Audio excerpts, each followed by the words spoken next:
இந்த video sponsored by mode. இது ஒரு இ-காமர்ஸ் பிளாட்ஃபார்ம். இல்லை கைஸ், எல்லாருக்குமே ஒரு ஆசை, சீக்கிரம் செட்டில் ஆகணும். ஒன்று செட்டில்னாக்கா நான் தெரியாத செட்டில் ஆகணும்னு ஒன்று தான். எங்கேருந்து செட்டில் ஆவீங்க சொல்லுங்க? எல்லாத்துலேயும் அர்ஜென்ட்டு, சீக்கிரம் போனோம், சீக்கிரம் செட்டில் ஆகணும்னு. ஒரு 10,000 பேமெண்ட்லேருந்து 50,000 பேமெண்ட் ஆகுனா செட்டில் ஆகிடுவீங்களா? இல்லை 1,00,000 வாங்கினா செட்டில் ஆகிடுவீங்களா? காசில் செட்டில் ஆகாது வாழ்க்கையில். எப்பவுமே 10,000 சம்பாரிச்சாலும் அதுக்கேற்ற கமிட்மெண்ட் இருக்கும். லேக் சம்பாரிச்சா 3 lakh கமிட்மெண்ட் வரும் மாதம். ஆனால் காசை வச்சுன்னு லைஃப்பில் எப்பவுமே செட்டில் ஆகாது. நம்ம எண்ணம் ஏன்னா சம்பாரிச்சாலும் நம்ம கட்டுப்பாடாக வேணும்.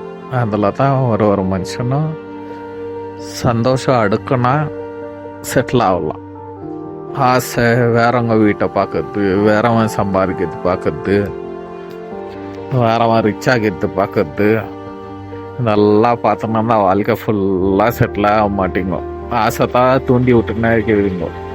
நம்ம உடம்பு வந்துட்டு ஒரு கேண்டல் மாதிரி.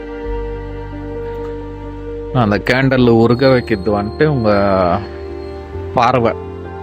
அவங்கள இவங்கள பார்த்துன்னு அவங்க சந்தோஷம் இவங்க சந்தோஷம் எல்லாம் எதிர்பார்த்துன்னு அதே மாதிரி இருக்கணும்னு ஆசைப்பட்டால் அந்த கேண்டலை உருக வச்சிட்டோம். அதெல்லாம் நெருப்பு மாதிரி. நம்ம உடம்பு ஒரு கேண்டல்னாக்கா நம்ம கண்ணு தான் நெருப்பு. அந்த கண்ணு கட்டுப்படுத்தி வைக்கணும். அப்போ தான் நம்மளுக்கு பிடிச்ச வாழ்க்கை நம்ம வாழ ஆகும். சின்னதாக வாழ்ந்தாலும் குஷியாக சந்தோஷமாக வாழலாம். நம்ம அவங்கள இவங்கள எதிர்பார்த்துங்க, அவங்கள இவங்கள இது பண்ண எல்லாம் வாழ்ந்தா வாழ்க்கை வாழாவாது. எப்பவுமே நம்ம வாழ்க்கை நம்ம வாழ்னான்னா நம்மளுக்கு நான் பிடிச்சிக்குது, நம்மளுக்கு நான் வேலை பண்ணோம் பிடிச்சிக்குது, அந்த வேலை பண்ணோம். எந்த வேலை பண்ணாலும் எதுவும் எதிர்பார்க்காத பண்ணணும். அப்போ தான் அந்த வேலையில் வந்துட்டு உண்மையாக வேலை செய்கிறீங்களா அதுக்கேற்ற பலன் கிடைக்கும். மனுஷன் தரலனாலும் கடவுள் கண்டிப்பாக தருவார். இந்த மனுஷன் ஏமாத்திட்டான், அந்த மனுஷன் ஏமாத்திட்டான், இவன் தரல அவன் தரல, அதெல்லாம் விட்டுருணும். மனுஷன் ஃபார்முலா வந்துட்டு அவன் கீரை மட்டும் தான் வந்து ஃபார்முலா வேலை செய்யும். அப்போ மட்டும் அந்த ஃபார்முலாலாம் வேலை செய்யாது. அவன் லாஸ் பண்ணானோ லாபம் பண்ணானோ எது பண்ணானோ அதெல்லாம் வந்துட்டு அவன் கீரை மூட்டை தான். அவன் மட்டும் ரீஃப்ரெஷ்ஷாக வந்துட்டு அனுபவிக்கணும். எது பண்ணாலும், எந்த குஷி பண்ணாலும், எந்த வேலை பண்ணாலும் உங்களுக்கு பிடிச்ச மாதிரி கடவுளுக்கு பிடிச்ச மாதிரி பண்ணுங்க. கண்டிப்பாக கடவுளோட ஃபார்முலா வந்துட்டு இந்த ஜென்மத்தில் வந்து ஒர்க் ஆகாது, எல்லா ஜென்மத்தில் ஒர்க் ஆகும்.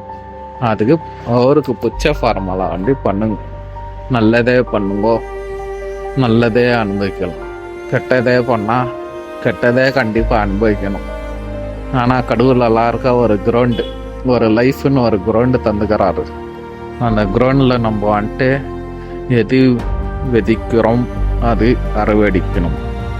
நல்லதே வச்சா, ஆனால் விதிக்கும் போது வந்துட்டு குஷியாகுவீங்களான்னாக்கா மனசு குஷியாக இருக்கும், அது பலன் கிடைக்காது.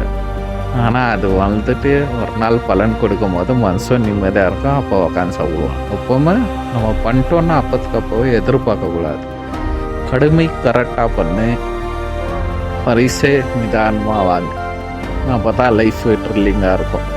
நம்ம அத்தையே நினச்சினோம்னா வேற ஓட மாட்டோம், வளர மாட்டோம். ஒரு விதை வைக்கும் போதும் ஆசையாக வைங்க, லவ் பண்ணி வைங்க. அது எல்லாமல் ஒரு டைம் இல்லை ஒரு டைம் வரும், நீங்களே மறந்துட்டுவீங்க. அப்போ வந்துட்டு எல்லாமே ஹாப்பினஸ் தரும். அப்போ என்ஜாய் பண்ணலாம். மனுஷ ஃபார்முலா நினச்சி ஓடாதுங்க ஜாஸ்தி. எந்த வேலை பண்ணாலும் உங்களுக்குன்னு ஒரு ஃபார்முலா குட்டியாக பண்ணிக்கோங்க. அதெல்லாம் ஹார்ட் ஒர்க் பண்ணுங்க. இல்லை நிறையா விஷயம் கற்றுக்கோங்க. நிறையா பேருக்கு கற்றுத்தாங்க. ஃபஸ்ட்டு இப்போ இருக்கிற ஜென்ரேஷனில் நிறையா பேர் எதுவும் கற்றுத்தர மாட்டேங்கிறாங்க. சின்ன விஷயம் கற்றுக்குன்னா நான் எதுவும் கத்தர மாட்டாப்பான்னுக்கிறாங்க. அந்த மாதிரி ஆளுங்க வந்துட்டு கிழவன் ஆகிட்டா கூட வாழ்க்கையில் வளர மாட்டாங்க. எப்பவுமே கடவுள் கடல் மாரி நானும் கடவுளை யாரை ஃபாலோ பண்ணுறான் அவனும் கடல் மாதிரி நாணத்தோடு வருவான்னாக்கா நிறையா ஷேர் பண்ணுங்க வாழ்க்கையில். எது கற்றுக்கினாலும் நல்ல விஷயம் 4 பேருக்கு ஷேர் பண்ணுங்க. உங்களுக்கு நிறையா விஷயம் கடவுளை கற்றுருவார். Okay, thank you friends.